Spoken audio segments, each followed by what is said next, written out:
Exam fundamentals. So in this lecture, we're going to talk about the exam and what it contains. We're going to talk about how many questions it is, how long it is, what the proper audience for it is, and how many questions you have to get right in order to pass.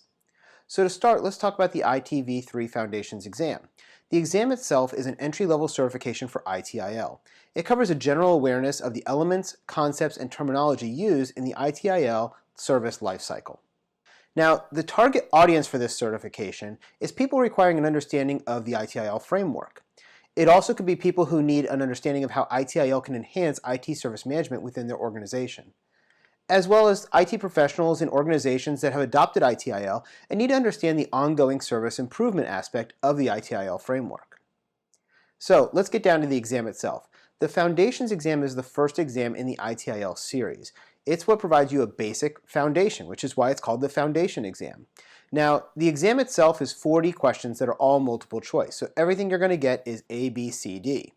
Now, that's a good thing because you don't have to memorize everything, you just have to be able to recognize the right answers. Now, out of that 40 questions, you're going to have 60 minutes to complete the exam.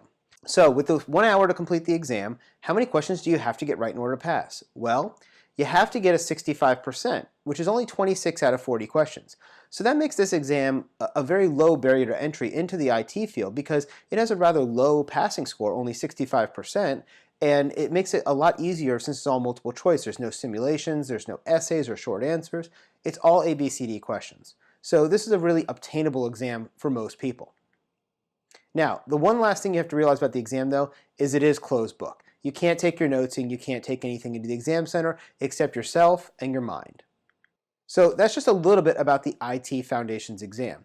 Now, after you've passed the IT Foundations, there are other exams that you can get to become an intermediate or a master or a practitioner inside the ITIL framework. So there's lots of different exams you can have moving forward. But just to get your foot in the door, the Foundation is the one for you. It's going to give you that foundational knowledge. It's going to help you so you understand what those terms are and definitions are, how the service lifecycle works, and we're going to talk more about that as we continue through our lectures in this course.